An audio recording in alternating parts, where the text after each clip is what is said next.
What's up, y'all? Let's talk about the top three types of vehicles that I'd start off with if I was going the economy route. Let's talk about these vehicles and what I believe redeems profitable if you were to start and to get for sure 100% bookings across the board. Now, disclaimer, it's always about the marketplace and where you're at. Vegas is popping out here. We want a fleet of over 20 plus vehicles, and it's been fun. Really, really fun just learning this biz, learning how to optimize it, grow it, and scale it. I want to talk about the three top that I believe will continue to get bookings, people that like to book them, and what we've been seeing as recurring renters as host renting it to other people. So let's tap in. And there's no particular order of how to do this. I'm just kind of just sharing the top three that I believe. There's probably a lot of other great ones, but just to go on the safe side, let's say you get a good car note if you were looking to finance it or if you're going the cash route, whatever that is, just so you can plug in some numbers and really understand the business model to see if it's profitable. Some people, they definitely want profit. I mean, that's why most people do the hustle. Others just want to pay their car note and insurance. Don't think that low. Don't go that route where you just want to do the very bare minimum. Shoot high. I once heard this quote. It's not that we shoot high and miss, it's that we shoot low and hit. So don't come into this thinking, I just need to pay a car note and my insurance. Bad mentality, not great.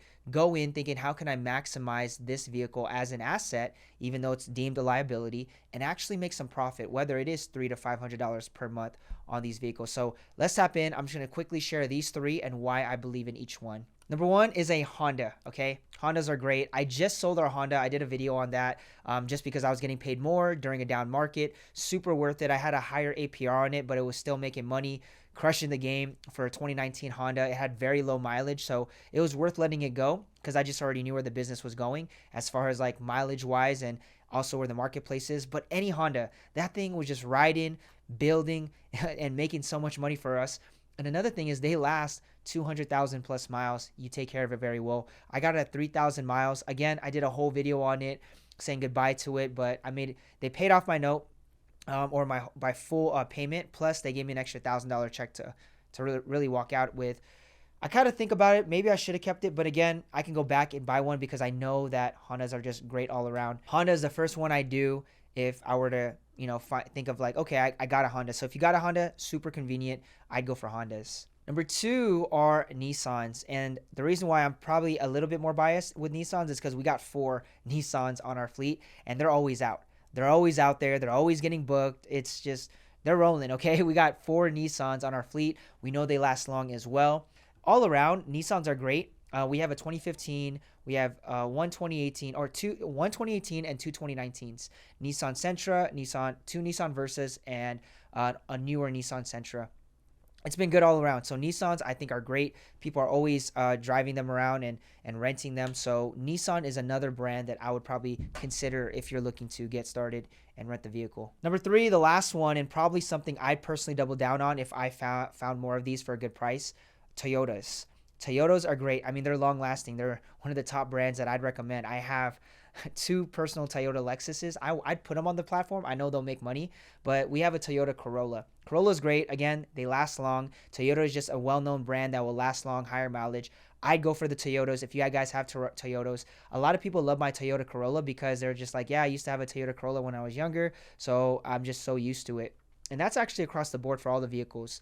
A lot of the people, that's what they had growing up in high school. They're younger when they were driving, and now they're renting these because they're just very familiar with the brands. So Toyota Corollas or just Toyotas in general, I definitely would go that route, and it's no risk at all. Now I know there's probably tons of vehicles, tons of brands, tons of models. I'm just giving you guys my top 3 personally if I were to get started in the economy space. But here's the thing. Look at what they all have in common. They last long. They're well-known brands, okay? So long-lasting mean they can go 200,000 plus miles if well taken care of. They're brands that are well-known. So a lot of the people that are renting, they're like, yeah, I just had a Honda. I had a Nissan growing up. I had a Toyota Corolla growing up. So it's just well-known and people are used to that. We get a lot of people. And then their economies, or not, you can't say economy, but you could go more of like, hey, they're on the end where they're gas savers. They're not going more towards like the premium. They're gas savers, miles per highway and miles per city. Just a lot of benefits to why these vehicles, I believe, are good. And if it doesn't work out, let's say you're just barely getting by paying your note and stuff and you want to just keep it, it's a good car to keep because they last long. You can give it your kids, your kids, your children's children, especially if you guys are getting good deals, getting lower APRs on these finance vehicles if you end up going the finance route. Overall, if you just decide to get into any of these vehicles, it's not going to be one of those things where you're not going to want to keep it, or it won't be in the family for a long time. So if you're just breaking even, you're not liking Turo, or maybe you just don't like the business model because you got to clean it every time you check out. I've had people that actually quit because of that, and that's fine. This business model is not for everybody. But what I'm saying is that it's a lower risk when you choose a car that's a good brand, lasts long, and it's something you could put a ton of mileage, right? Last long, ton of mileage, cheap parts also to get, even for the newer versions.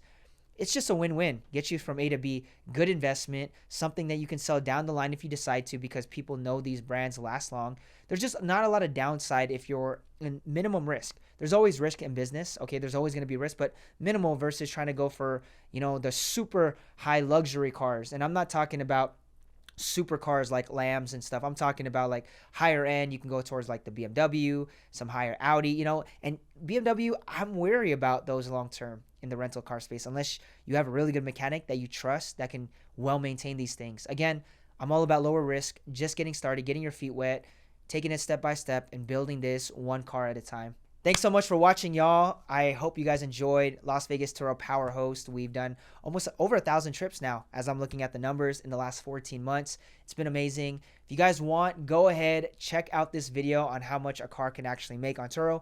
Check that video out. If you guys have any questions, maybe even some consulting, I've been opening that to people that are qualified.